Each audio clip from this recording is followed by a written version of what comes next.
नमस्कार सभी को। मैं डॉक्टर नीरज कुमार जांगिड़ आपका फिर से स्वागत करता हूं आपके यूट्यूब परिवार में ज्योग्राफी बाय नीरज सर, जहां हम लैब असिस्टेंट ज्योग्राफी क्लासेस चला रहे हैं, लगातार ऑब्जेक्टिव क्लासेस चला रहे हैं और आपका ऐसा अच्छा सहयोग मिल रहा है। लेकिन जो लगातार सहयोग है उसमें थोड़ा कमी दिखाई दे रही है। आप अधिक से अधिक शेयर करें, लाइक करें, सब्सक्राइब करें और कमेंट करें, क्योंकि आपका एक एक लाइक और सब्सक्राइब करना मेरे लिए मोटिवेशन काम करेगा। और आपने देखा लास्ट चैप्टर हमने जब पढ़ा था वो आकृतिक प्रक्रिया है, उसमें बहुत अच्छे हमने कथन कारक वाले क्वेश्चन भी रखे थे और आज भी आपको बहुत सारे क्वेश्चन मिलेंगे। लगातार हम एक जैसे जैसे बढ़ते जाएंगे वैसे वैसे हम क्वेश्चनों की श्रृंखला को बेहतर करने की कोशिश करेंगे दिन प्रतिदिन। ठीक है, तो चलते हैं आज के चैप्टर की तरफ। आज के चैप्टर का नाम है वायुमंडल का संगठन व संरचना, composition and structure of atmosphere. यानी कि वायुमंडल में कौन कौन सी गैसें मिलती है, कितने प्रकार की मिलती है, क्या क्या नाम है या कितने परसेंट मिलती है, सबसे अधिक कौन सी है, क्या विशेषता है उन गैसों की, और वायुमंडल में कौन कौन सी ऐसी परतें जिसमें विभाजन करते हैं उसको क्या कर सकते हैं, अध्ययन कर सकते हैं। तो उसी के संबंध में आज का पहला प्रश्न आपके सामने प्रस्तुत है। पहला प्रश्न आज का है कि कौन सी गैस वायुमंडल में कम मात्रा में पाई जाती है।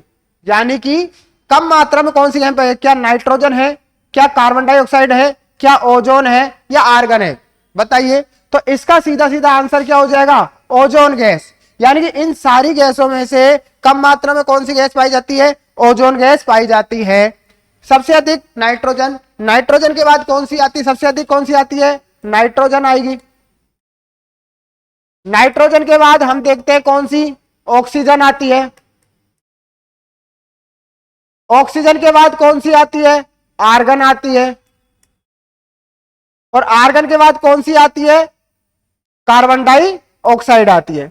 तो ये क्रम हमको याद रखना पड़ेगा। जैसे आपको सबको पता है 78.08% क्या है, नाइट्रोजन है, 20.90% लगभग क्या है, ऑक्सीजन है। ठीक है ना, तो इसी प्रकार इनको अध्ययन करना पड़ेगा। तो आज का इसका उत्तर क्या होगा, इसका उत्तर होगा ओजोन गैस। चलते हैं प्रश्न संख्या 2 की तरफ। आज का प्रश्न संख्या 2 है, निम्न में से कौन सी जानकारी सही नहीं है। यानी कि जो यहां तथ्य दिए गए हैं उन तथ्यों में से कौन सा क्या है, सही नहीं है। ऑक्सीजन, नाइट्रोजन व कार्बन डाइऑक्साइड सक्रिय गैसें हैं। ओजोन, हीलियम, हाइड्रोजन स्थिर गैसें हैं। ऑक्सीजन, आर्गन स्थिर गैस है। नियोन, क्रिप्टॉन, जेनॉन, हीलियम निष्क्रिय गैस है। देखिए ऑक्सीजन, नाइट्रोजन दोनों कैसी गैसें हैं, सक्रिय हैं, लेकिन कार्बन डाइऑक्साइड अक्रिय गैस है। कैसी गैस है, अक्रिय गैस है। कैसी है, अक्रिय गैस है। तो इसका आंसर क्या होगा, आंसर संख्या फर्स्ट हो जाएगा। चलते हैं आज के प्रश्न संख्या 3 की तरफ। प्रश्न संख्या 3 है, धरातल से कितनी ऊंचाई वाले भाग तक पृथ्वी के द्रव्यमान का 90%, जितना भी वॉल्यूम है पृथ्वी का पूरे अर्थ का, उसका 90% से अधिक भाग धरातल यानी 0 किलोमीटर से ऊंचाई के साथ कितने किलोमीटर अधिकतम तक पाया जाता है। तो क्या वो 18 किलोमीटर है या 32 किलोमीटर है या 5 किलोमीटर या 48 किलोमीटर। तो बच्चों वो कितना है, 32 किलोमीटर इसका आंसर होगा। चलते हैं आज के प्रश्न संख्या 4 की तरफ। आज का प्रश्न संख्या 4, जैसे जैसे हम क्वेश्चनों को आगे बढ़ाते जाएंगे आपको डिफिकल्टी लेवल थोड़ा बढ़ता जाएगा। वायुमंडल में कोहरा, पाला, वर्षा और ओस जैसी क्रियाएं किसके कारण होती है, केवल जलवाष्प के कारण, केवल धूल के कणों के कारण, क्या वो केवल वाटर वेपर कारण है या डस्ट पार्टिकल के कारण है केवल, या उपरोक्त दोनों। देखिए जलवाष्प क्या होता है, जल का गैसीय रूप में परिवर्तित होना। ठीक है ना, जो गैस के रूप में तापमान कारण जल गर्म होता है और फिर वाष्पीकरण की प्रक्रिया में जो जल किसमें परिवर्तित होता है, वाष्प में, वो क्या कहलाता है, जलवाष्प। तो जलवाष्प जरूरी है कोयले में भी, पाला में भी, वर्षा में भी, ओस में। लेकिन धूल के कणों के बिना ना तो वर्षा हो सकती, ना कोहरा हो सकता, ना ओस पड़ सकता, ना पाला पड़ सकता। इसलिए इसका आंसर क्या होगा, उपरोक्त दोनों। चलते हैं आज के प्रश्न संख्या 5 की तरफ।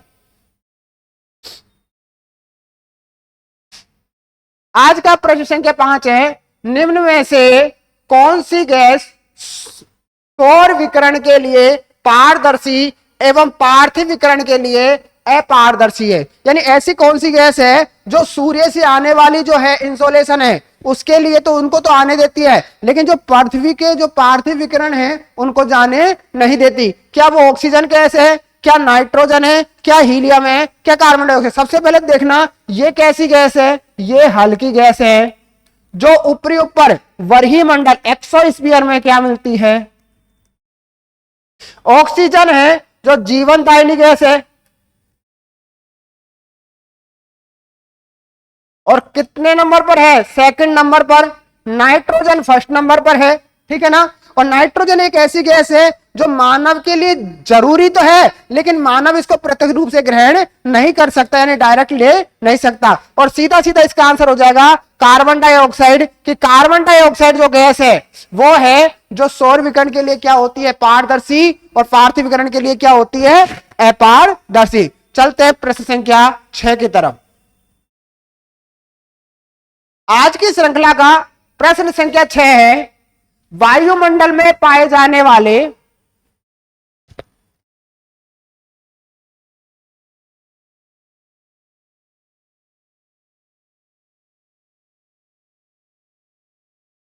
आज की श्रृंखला का छठा प्रश्न है, वायुमंडल में पाई जाने वाली ओजोन परत के संदर्भ में निम्न कथनों पर विचार कीजिए और सही कथन क्या करना है, हमको जो राइट कंटेंट है उसको देखना है। यह पृथ्वी की सतह से 10 से 50 किलोमीटर की ऊंचाई के बीच वाले भाग पर पाई जाती है। यह फिल्टर की तरह कार्य करती है क्या, ओजोन गैस है जो फिल्टर की तरह कार्य करती है क्या, करती है। देखते हैं आगे अगला दिन। यह सूर्य से निकलने वाली पराबैंगनी किरणों या पराबैंगनी किरणों, इधर आएगा, पराबैंगनी किरणों को पृथ्वी की सतह पर पहुंचने में सहायक है नहीं, ये पराबैंगनी किरणों को रोकती है, इसलिए इसे जीवनदायिनी परत भी कहा जाता है, यानी कि पृथ्वी की छत भी कहा जाता है। इसलिए इसका आंसर हो जाएगा, क्या पूछा है, सही कथन, तो ऑप्शन फर्स्ट और सेकंड, तो लिख रहा है केवल फर्स्ट और सेकंड। चलते हैं आज के प्रश्न संख्या 7 की तरफ। आज की प्रश्नोत्तरी का प्रश्न संख्या 7 है, निम्न में से कौन सी जानकारी सही नहीं है। क्या ढूंढना है बच्चों कि कौन सा राइट कंटेंट नहीं है। ऑक्सीजन की मात्रा 120 किलोमीटर की ऊंचाई तक अधिकतम पाई जाती है, बिल्कुल सही है।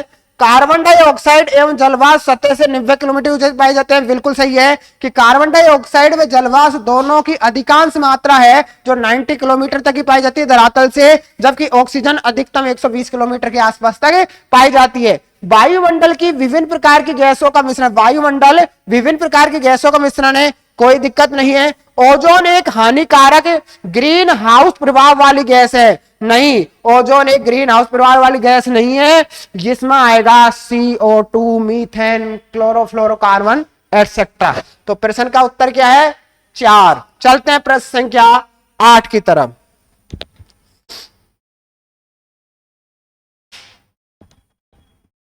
आज की श्रृंखला का प्रश्न संख्या 8। अब देखो लेवल बढ़ रहा है, क्वेश्चन छोटे दिख रहे हो लेवल नहीं बढ़ रहा है। शुष्क प्रदेशों में जलवाष्प की मात्रा कितनी पाई जाती है, यानी कि जलवाष्प की मात्रा अलग अलग क्षेत्रों में अलग अलग पाई जाती है। तो शुष्क प्रदेशों में देखो औसत जलवाष्प की मात्रा कितनी है, 3 से 4% जलवाष्प पाया जाता है। आर्द्र क्षेत्रों में 4%, जबकि शुष्क क्षेत्रों में 1% से कम पाया जाता है। कितना पाया जाता है, 1% से कम पाई जाती है। क्या, जलवाष्प की मात्रा, ध्यान रखना, वाटर वेपर की मात्रा किसने, ड्राई स्टेट में, ध्यान। चलते हैं प्रश्न संख्या 9 की तरफ।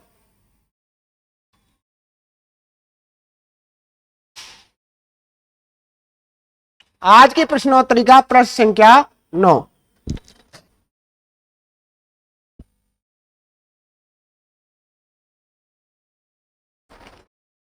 प्रश्न संख्या 9 कह रहा है, निम्न में से कौन सा वायुमंडल का संगठक तत्व एक कंबल की तरह कार्य करता है।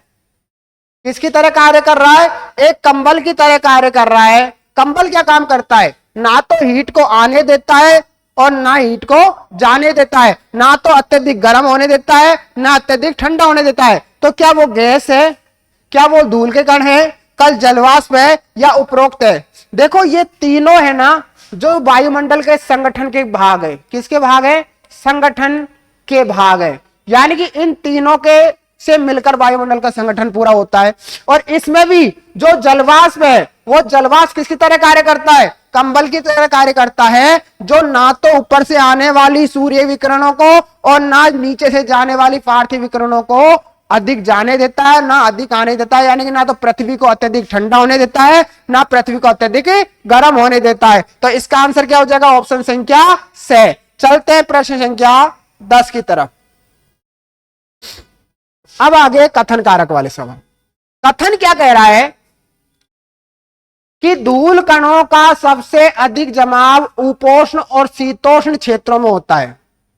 कौन से एरिया में, ट्रॉपिकल और सब ट्रॉपिकल और टेम्परेट जो जोन है उनमें सबसे अधिक डस्ट पार्टिकल पाए जाते हैं। देखते हैं कारण क्या कह रहा है, क्योंकि यहां हवा शुष्क या सूखी होती है, यहां हवा शुष्क तथा सूखी होती है।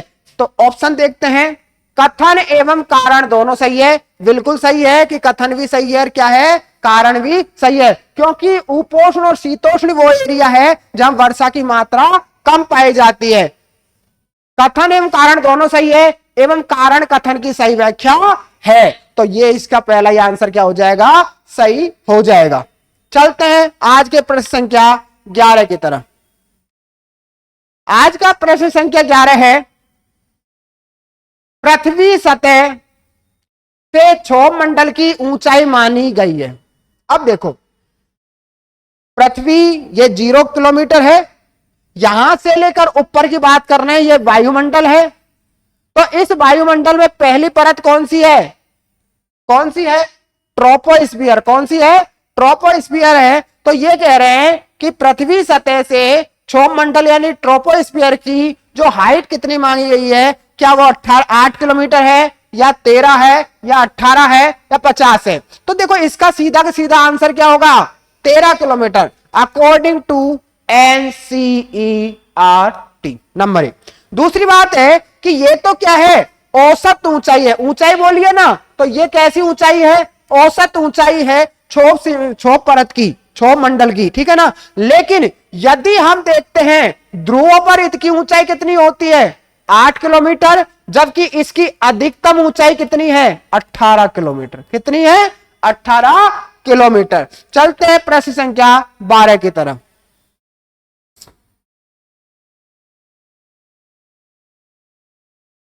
आज की श्रृंखला का प्रश्न संख्या 12, ओजोन गैस की सर्वाधिक सांद्रता यानी कि मात्रा कितनी ऊंचाई तक पाई जाती है, यानी कि वो कितनी ऊंचाई है जहां अधिकतम ओजोन गैस की अधिकतम मात्रा पाई जाएगी। 10 से 20 किलोमीटर, 20 से 25 किलोमीटर, 15 से 35 किलोमीटर या 15 से 50 किलोमीटर। तो इसका देखो सब एक जैसे लग रहे हैं कि क्या लिखें क्या लिखें क्या लिखें। तो आप बताइए क्या आंसर हो सकता है कि 15 से 20 किलोमीटर होगा या 20 से 25 किलोमीटर होगा या 15 से 35 किलोमीटर हो गया या 15 से 50। देखो 15 से 50 तो होगा नहीं, 15 से 50 तो होगा नहीं, क्योंकि ओजोन परत है ये समताप मंडल में पाई जाती है और समताप मंडल की अधिकतम ऊंचाई 50 किलोमीटर है, तो ये तो होगा नहीं। दूसरा है 15 से 35 और ये 15 से 20 भी नहीं होगा, क्योंकि ओजोन परत पाई तो नीचे जाती है, यानी ओजोन का क्षोभ मंडल के ऊपरी परत में, लेकिन इतना भी नहीं है। तो इसका आंसर हो जाएगा 15 से 35 किलोमीटर। किसमें, 15 से 35 किलोमीटर भाग में ओजोन गैस की सर्वाधिक मात्रा पाई जाती है। चलते हैं प्रश्न संख्या 13 की तरफ।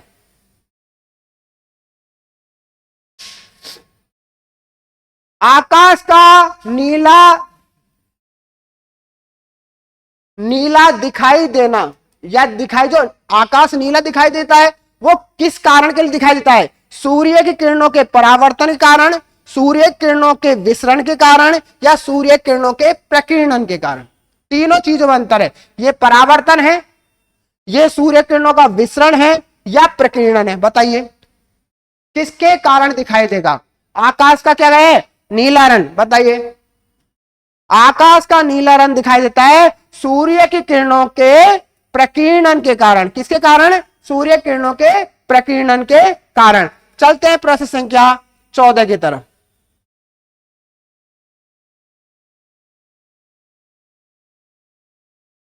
जलवाष्प के संदर्भ में कौन सा कथन सही नहीं है? क्या नहीं है? सही नहीं है। किसके संबंध में? वाटर वेपर के संबंध में, कि जलवाष्प की मात्रा वायुमंडल में ऊंचाई बढ़ने के साथ साथ बढ़ती है। क्या ऊंचाई के साथ वायुमंडल में जलवाष्प की मात्रा बढ़ेगी? नहीं बढ़ेगी, क्योंकि सबसे अधिक जल की मात्रा कहां रहती है? धरातल के पास रहती है, समुद्रों में, सागरों में। तो धरातल के पास ही सबसे अधिक क्या मिलेगी? जलवाष्प की मात्रा। तो कल तो यही हो गया।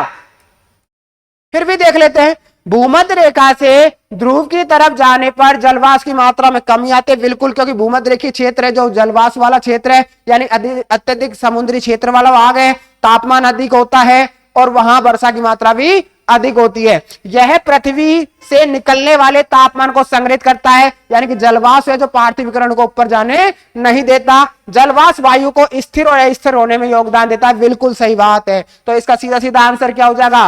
Answer first. चलते हैं प्रश्न संख्या 15 की तरफ। आज की श्रृंखला का प्रश्न संख्या 15 है, क्षोभ मंडल के संदर्भ में सही जानकारी है। क्षोभ मंडल के संदर्भ में सही जानकारी है। यह स्थल मंडल के सबसे नजदीक की परत है, तो इसमें तो कोई दिक्कत ही नहीं है, ये तो सही जानकारी है। इसकी अधिकतम ऊंचाई 18 किलोमीटर, हमने पहले बोला था कि 8 तो ध्रुवों पर, अधिकतम 18 और औसत रूप से 13 किलोमीटर। इसकी मोटाई ध्रुवों पर सर्वाधिक होती है। मोटाई ध्रुवों पर सर्वाधिक होती है। क्या पूछा है? सही जानकारी है, तो इसकी मोटाई ध्रुवों पर सर्वाधिक नहीं होती। तो थोड़ा करेक्शन कर लेते हैं, सही जानकारी नहीं है। क्या नहीं है? तो इसका आंसर हो जाएगा कि नहीं। कौन सा नहीं है? ये गलत है, क्योंकि ये वाला भी सही है और ये वाला भी सही है। सर्वाधिक कहां होती है इसकी मोटाई? भूमध्य रेखा पर। कहां होती है? भूमध्य रेखा पर। चलते हैं प्रश्न संख्या 16 की तरफ। प्रश्न संख्या 16 है, कथन कारक वाला है। वापस देख दे। कथन कह रहा है कि क्षोभ मंडल की मोटाई, किसकी? क्षोभ मंडल की मोटाई भूमध्य रेखा के ऊपर सबसे अधिक होती है। अभी तो बोला है कि भूमध्य रेखा के ऊपर क्षोभ मंडल की ऊंचाई क्या है? सबसे। कथन तो सही है। अब कारण देख लेते हैं, क्योंकि तेज वायु प्रवाह के कारण तापमान का अधिक ऊंचाई तक संवहन होता है। बिल्कुल सही है, क्योंकि जैसे जैसे संवहन क्रिया होती है तापमान अधिक ऊंचाई तक चले जाता है और भूमध्य रेखा पर सबसे अधिक तापमान प्राप्त होता है। इसलिए तो इसका कारण भी सही है, इसका कथन भी सही है, और कारण कथन की सही व्याख्या करता है। तो इसका आंसर हो जाएगा से वाला। किसका हो जाएगा? से वाला इसका आंसर हो जाएगा। चलते हैं प्रश्न संख्या 17 की तरफ। आज की प्रश्नोत्तरी का प्रश्न संख्या 17। आई थिंक आपको प्रश्नोत्तरी अच्छी लग रही होगी। कथन कारक वाले सवाल भी है, हर चीज को समझाने का प्रयास किया जा रहा है।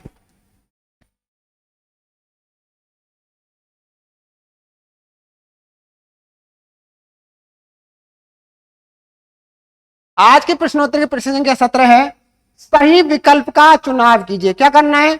सही विकल्प देखना है। तो पहले तो पढ़िए कथन क्या कह रहा है। क्षोभ मंडल और समताप मंडल को अलग करने वाला भाग क्षोभ सीमा होता है। बिल्कुल सही है। कि ट्रोपोस्फियर प्लस स्ट्रेटोस्फियर को जो डिवाइड करता है वो करता है ट्रोपोपाज।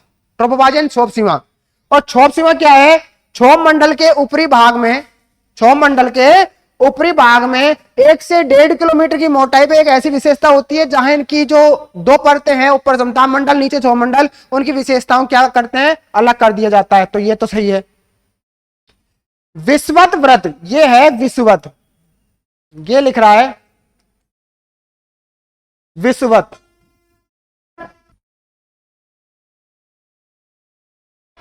विषुवत व्रत के ऊपर क्षोभ सीमा पर हवा का तापमान -45 और ध्रुवों के ऊपर -80 डिग्री सेंटीग्रेड नहीं।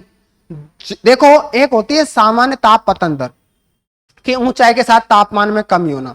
तो देखो, हमने पढ़ा कि भूमध्य रेखा पर क्षोभ मंडल की ऊंचाई अधिक है तो तापमान क्या होगा? अधिक कम होगा। लेकिन यहां तो क्या कर रखा है? भूमध्य रेखा पर तो तापमान कम कम कर रखा है और ध्रुव पर अधिक। तो ये दूसरा ऑप्शन क्या हो जाएगा? गलत। तो इसका आंसर क्या हो जाएगा? केवल 1।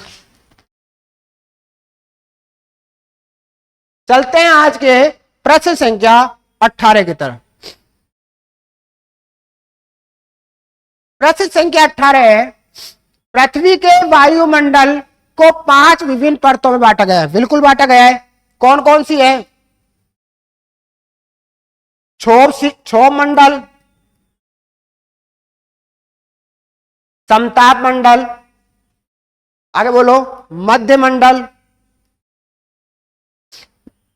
नंबर 4 आयन मंडल, और नंबर 5 वरही मंडल।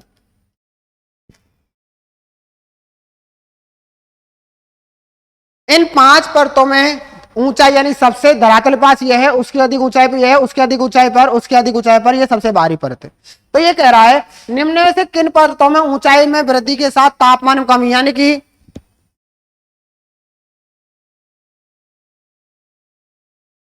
ऊंचाई पर जैसे जैसे जाएंगे वैसे तापमान में कमी होती है। देखो सबसे पहली परत है यहां होती है कमी, लेकिन समताप मंडल में होती है वृद्धि, मध्य मंडल में होती है कमी, इसमें होती है वृद्धि, और इसमें होती है कमी। तो ये पूछ रहा है कमी, तो क्या क्षोभ मंडल में कमी होती है? हाँ। और मध्य मंडल में? हाँ।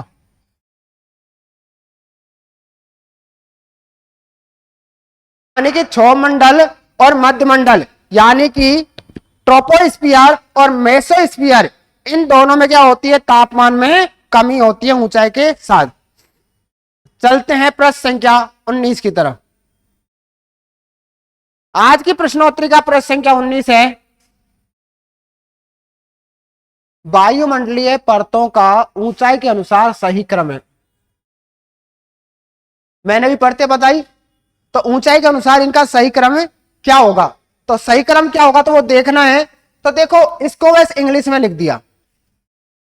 ट्रोपोस्फियर का मतलब है क्षोभ मंडल, स्ट्रेटो का मतलब है समताप मंडल, मेसो का मतलब है मध्य मंडल, थर्मो का मतलब है ताप मंडल, और एक्सो का मतलब है वाह्य मंडल, वरही मंडल।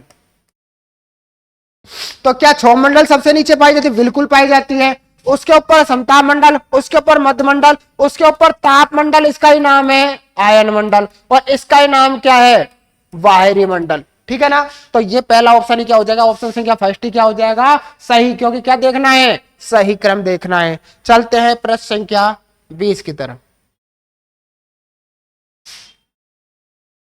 प्रश्न संख्या 20 है, उत्तरी ध्रुव ज्योति और दक्षिणी ध्रुव ज्योति, ये दो विशेषता विशेष रूप से किस वायुमंडल परत संबंधित है? देखिए क्षोभ मंडल में ऐसा कुछ नहीं है। क्षोभ मंडल का अन्य नाम है परिवर्तन मंडल। क्या नाम है? परिवर्तन मंडल है, संवहन मंडल है। ठीक है ना? तो ये ध्यान रखना। समताप मंडल में कौन सी परत मिक्स है? ओजोन परत मिक्स है। आयन मंडल को कहते हैं ताप मंडल, और आयन मंडल ही वो परत है जहां उत्तरी ध्रुव ज्योति और दक्षिणी ध्रुव ज्योति दोनों मिलती है। चलते हैं प्रश्न संख्या 21 की तरफ।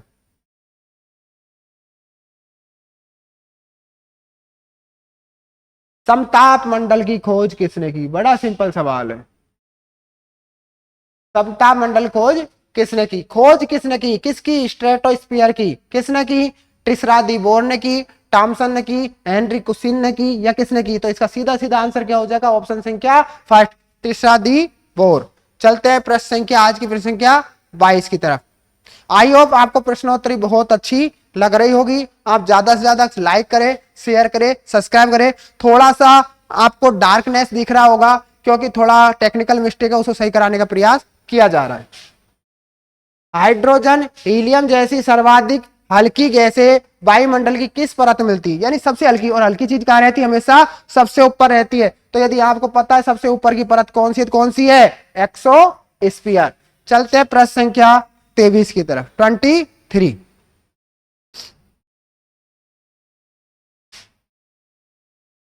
पृथ्वी की परत, पृथ्वी की सतह से, कहां से? धरातल से, यानी पृथ्वी सतह से ऊंचाई बढ़ने के साथ घनत्व में होती है वृद्धि होती है, घनत्व में कमी होती है, स्थिर रहता है। देखो स्थिर तो रहेगा नहीं, क्योंकि ऊंचाई के साथ क्या होगा? टेम्परेचर में कमी होगी। तो वृद्धि होती है या कमी होती है? किसमें? डेंसिटी में। तो डेंसिटी में क्या होती है बताओ? घनत्व क्या होता है? कम हो जाता है। क्या होता है? घनत्व में कमी होती है, क्योंकि ऊपर हल्की गैसों का आवरण पाया जाता है। चलते हैं प्रश्न संख्या 24 4।